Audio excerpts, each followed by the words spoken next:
পায়চারি করবার, আমার নবীর ইজ্জতের উপর আক্রমণ করার দুঃসাহস উম্মত বরদাস্ত করবে না।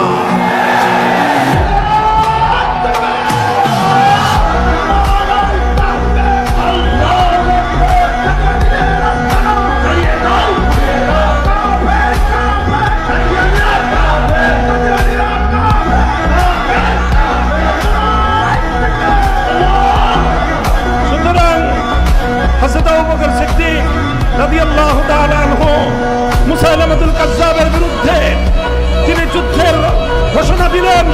বাহিনী রওনা হলো, যুদ্ধ হলো ইয়ামামার রণাঙ্গনে। 90,000 বেঈমানের বিরুদ্ধে 10,000 সাহাবায়ে কেরাম বীর বিক্রমে যুদ্ধ করলেন, পর্যুদস্ত করলেন। ভণ্ড নবী মুসাইলামাতুল কাজ্জাবের মাথা পুড়িয়ে দেওয়া হলো, ইসলামের ঝান্ডা সমুন্নত হয়ে গেল। একই সাথে 3 ফ্রন্টে তিনি লড়াই করলেন আবু বকর সিদ্দিক। একদিকে বহির শত্রুগুলোকে বার্তা দেওয়া হলো, খবরদার মুসলমানরা দুর্বল হয় নাই। আবু বকর সিদ্দিক ইসলামের ঝান্ডা হাতে নিয়েছেন। মুসলমানদের নবী মারা যায়, মুসলমানদের ইসলাম মরে না।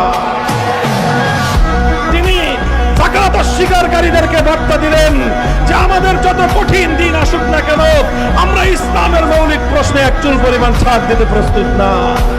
মনে রাখবেন, অনেকেই আমাদের সঙ্গে নানা রকম আলাপ করেন, অনেক রকম গল্প করেন, অনেকে আমাদেরকে নানা রকম নসিহত করেন, বলেন যে এই সময়টা বেশি ভালো না, এখন এইটার সময়, এখন ওইটার সময়।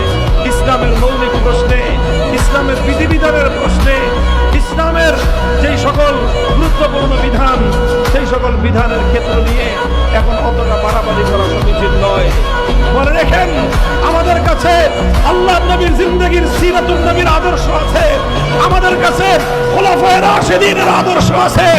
আমরা শুধুমাত্র নবী করিম সাল্লাল্লাহু আলাইহি ওয়াসাল্লামের সিরাত, খোলাফায়ে রাশিদিনের খেলাফতে রাশিদার আদর্শ, সাহাবায়ে কেরামের আদর্শ এবং নমুনা, সাহাবায়ে কেরামের আদর্শ আর নমুনা নিয়ে আমরা রাজনীতি করি, আমরা জিহাদ করি, আমরা সমাজ পরিচালনা করি, আমরা রাষ্ট্র চালাই, সব কিছু করি। জীবনের কোন ক্ষেত্রে সিরাতুন নবীর আদর্শ থেকে, জীবনের কোন ক্ষেত্রে সাহাবায়ে কেরামের নমুনা থেকে আমরা সরে যেতে এক চুল পরিমাণ আমরা প্রস্তুত না। আমাদেরকে যারা ডিল করবেন, আমাদের সাথে যারা কাজ করবেন, আমাদের মূলনীতিগুলো ভালো করে অধ্যয়ন করে আসবেন। আমরা কোথায় ছাড় দিতে পারবো, কোথায় ছাড় দিতে পারবো না, কথা বলে ঠিক না। মুহতারাম হাজিরিন, আবু বকর সিদ্দিক রাদিয়াল্লাহু তাআলা আনহু 3টি কঠোর সিদ্ধান্ত গ্রহণ করলেন।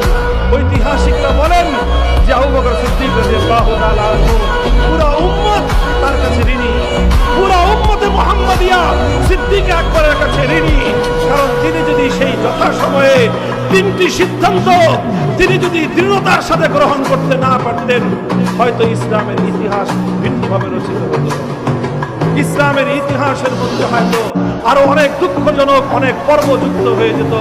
আল্লাহ পাক রব্বুল আলামিন সিদ্দিক আকবরের কবরকে জান্নাতুল ফেরদাউসের রহমতের দ্বারা ভরে দেন। আল্লাহ পাক ওনাকে আরো বেশি সম্মানিত এবং মর্যাদা দান করুন। কিয়ামত পর্যন্ত উম্মতে মুহাম্মাদিয়ার জন্য তিনি এই সকল বিষয়গুলোর ফিতনার দরজাকে এমন ভাবে তিনি নির্মূল করে গিয়েছেন, উম্মত এই ফিতনাগুলোতে কি করতে হবে, করণীয়টা কি, তার চূড়ান্ত এবং চমৎকার আদর্শ আবু বকর সিদ্দিকের কাছ থেকে পেয়ে গিয়েছে।